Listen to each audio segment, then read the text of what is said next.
देखिए, अगर मैं धर्मशाला से मकलोडगंज की बात करूं तो धर्मशाला के मकलोड तक लिथोलॉजी एक मेन कारण है, उसके साथ पानी का ज़्यादा होना दूसरा कारण है। लिथोलॉजी ऐसी है कि यहाँ पर सैंडस्टोन के ऊपर मड स्टोन और क्ले स्टोन है। क्ले स्टोन के ऊपर जब पानी चलता है, क्योंकि वो इनफिल्टर नहीं कर सकता, तो ऊपर की सॉइल जो है वो लूज अलूवियल सॉइल है। बरसात के दिनों में ऊपर की सॉइल जो है मॉइस्चर बढ़ जाता है, तो उसके क्या होता है, उसकी शेयर स्ट्रेंथ जीरो हो जाती है। तो वो जो क्ले स्टोन है उसके ऊपर जो पानी चल रहा है उसके अलॉन्ग वो मूव कर जाती है।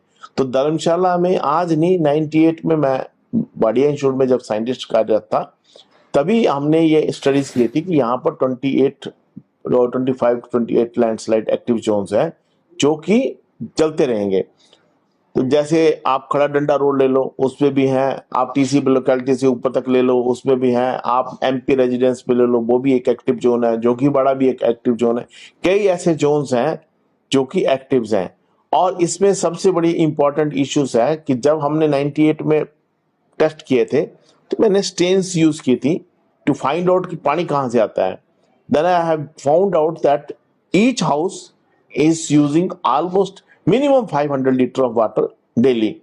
So if you have a cluster of houses among 10 or 20, it means 10,000 liter or 5,000 liter will be enter into the body daily. So, but during the rain season, that water, the water from the infiltration from the rainfall, moists the whole topsoil, and when topsoil get moistened, that shear strength of the topsoil becomes zero and it moves along the thing. So सबसे important aspect ये है कि जब हम इस drainage system को सुधारेंगे, sewerage system को सुधारेंगे, तभी ये एरिया स्टेबलाइज हो जाएगा।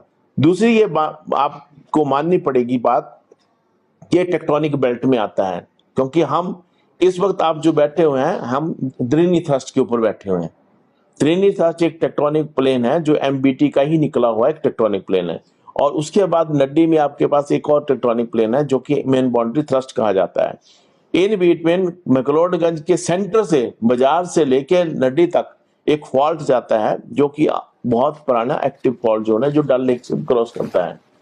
इसके अलावा ट्रांसवर्स फीचर्स हैं, जैसे काला पुल का रिवर खड है, उसमें ट्रांसवर्स फीचर्स हैं, चलान खड में है, और कई ट्रांसवर्स फीचर्स हैं जो कि एक्टिवेट करते हैं। जैसे बागसुनाग वाला पुल है, तो पार्किंग से पहले वो सीधा सीधा ऊपर धर्मकोट की तरफ ट्रांसवर्स फीचर्स है। तो ये जितने टेक्टोनिक फीचर्स हैं, क्योंकि आपको पता है कि इंडिया मूव कर रहा है, तो एक पर्टिकुलर मोशन पे मूव कर रहा है, तो डेली कितनी, आखिरकार एक साल में कितनी अकोमोडेशन हो रही है, कितनी स्ट्रेंथ जनरेट हो रही है, वो सारी की सारी इंटरनल डिस्टर्बेंस हो रही है।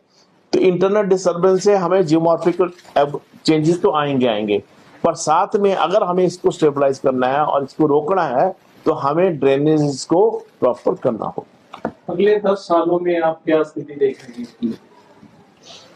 मैं तो 98 के बाद स्थिति खराब होते हुए देख रहा हूं, क्योंकि अर्बनाइजेशन इतनी बढ़ गई। मकलोडगंज में इन्होंने मल्टी स्टोरीज अलाउ कर दिए गए और बहुत सारे होटल्स खड़े हो गए। होटल्स का पानी देखो, एक तो होता है सीवरेज का पानी, एक ओपन पानी भी बहुत डाला हुआ है लोगों ने, जो कि सीधा ही इस ऊपर की सॉइल में जाता है। तो अर्बनाइजेशन इंक्रीज होगी तो डेफिनेटली इस एरिया के लिए हैजर्डस होगा। सर, पिछले साल देखने में आया था कि जोगी मठ में भी जो है, जोशीमठ में इसी तरह की स्थिति उत्पन्न हुई थी और वहां पे भवनों में दरारें आ गई थी। तो क्या लगता है कि यहाँ पे कुछ इस तरह? जोशीमठ का भी ऐसा है, आपको ध्यान होगा कि ओपन डेफिकेशंस बंद हो चुकी हैं। तो मोस्टली लोगों ने, कोई भी घर है उसने सोक पिट और सेप्टिक टैंक बनाने शुरू कर दिए। जब सोक पिट में पानी, सेप्टिक टैंक का पानी सोक पिट में जाएगा डेली, इट मींस नहाने का पानी और टॉयलेट का पानी सारा इकट्ठा होके उस बॉडी में जा रहा है। तो डेफिनेटली ऊपर की बॉडी के अंदर जो है पानी बहुत भरा पड़ा है। तो आपने देखा होगा कि जब जो जोशीमठ में हिला है, जब क्रैक्स डेवलप हुए, बिल्डिंग गिरने लगे, तो क्रैक्स डेवलप हुए, तो कितना पानी फ्लश आउट हुआ। तो इसका मतलब है अंदर जो है बहुत पानी स्टोर था। तो अंदर के स्टोरेज में पानी अगर है तो उसको निकालना बहुत जरूरी है। जब तक हमारी ऊपर की सॉइल सूखी नहीं होगी तब तक ये काम नहीं रुक सकता। और सबसे ज्यादा प्रॉब्लम क्यों बरसात में आती है? क्योंकि ऊपर की सॉइल हमारी गिल्ली हो जाती है, जो कि क्ले स्टोन के ऊपर है। ठीक है, ये हर जगह है, क्योंकि हर हिमालय में चले जाओ, अब आप शिमला में चले जाओ, फिलाइट्स हैं, हाईली जॉइंटेड हैं, धर्मशाला में भी हाईली जॉइंट्स रॉक है because of the tectonic activities. तो ये जब आप ऊपर पर प्रेशर बढ़ाएंगे, अब बिल्डिंगों का प्रेशर बढ़ेगा तो जॉइंट्स के अलोंग स्लिप करेंगे तो नीचे को गिरेंगी। ये टाइम की बात है, जब आप लोड बढ़ा देंगे। हर एक जगह की एक कैरिंग कैपेसिटी है, शिमला की भी कैरिंग कैपेसिटी थी, वो अब बियॉन्ड कैरिंग कैपेसिटी हो चुका है।